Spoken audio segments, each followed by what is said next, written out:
Anybody else want to jump in on that? There are two things I think that we need to look at, because I think they're going to be huge this year. One is the insurance companies, which haven't gotten the pool of young people to sign up, so their insurance mix, their rating mix isn't as they thought it was going to be, and they have to publish in April, May, June what their rates will be for, what their premiums and the deductibles will be for next year. Those are going to be astronomical, and the American people are going to sit up and take notice once again. The second is, and we haven't talked about it at all, but it's the whole issue of data breach. We know that there are folks out there right now, as we speak, trying to take personal information, healthcare information, away from the sites that are available right now. We haven't heard any of those data breaches yet. It's only a matter of time, and I believe that assists us then in providing that education, that teaching moment for young people and all Americans to be able to see that this is what big government looks like in healthcare. It's just a poster child for big government, and it's not what the American people want. And that's why we've got to all take part in making certain that we're talking to our friends and relatives and neighbors and co-workers and everybody about there are positive alternatives, real solutions that recognize the fundamentals of this great nation. Mm-hmm. Great. I think it's very important that those who are listening to this panel understand that the greatest threat to American exceptionalism in the face of Obamacare is that we go silent or we throw up our hands because we think that the problem's too big, the federal government's too big for us to put them in place. Those who have that attitude have never been in a dark room with one mosquito. We are not too small.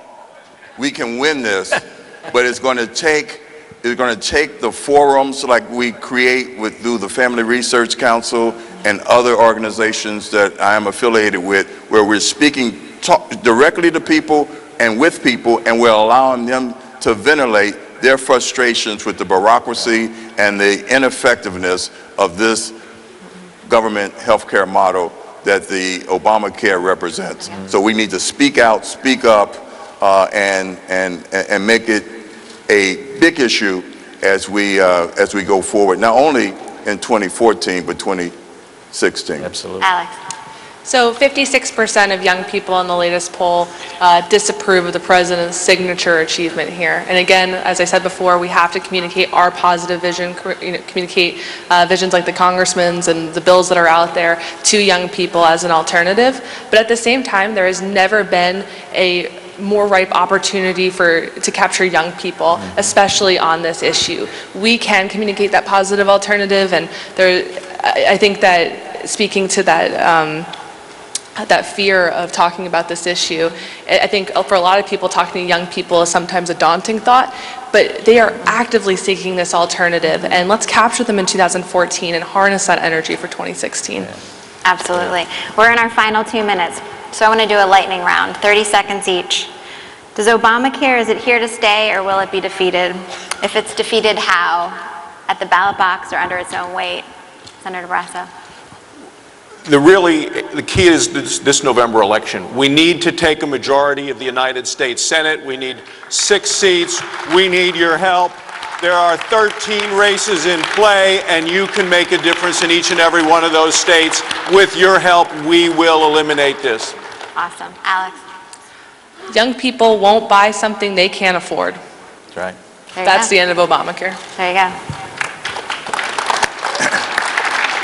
go. Engage. We all have to advocate full engagement. There's a fault line that stretches across this country, and on one side of that fault line are those of us who love liberty, and on the other side are the advocates of big government. We cannot go to sleep. We cannot stop fighting. We can defeat Obamacare, and we will. Yeah. I think we will as well. This simply doesn't work.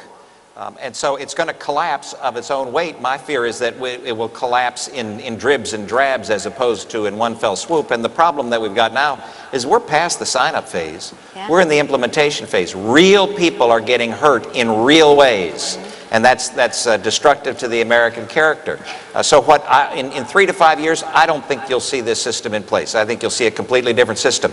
I don't know what that system will be, because I think the other side's going to be fighting for a single payer. What we need to be fighting for is that patient-centered health care, again, where patients and families and doctors are making those medical decisions and getting Washington, D.C. out of the exam room and out of the operating room. All right. Thank you so much. Another round of applause for our panelists. This is definitely a continuing discussion. We're going to have part 2 coming up, and thanks for your time. I'm so sorry.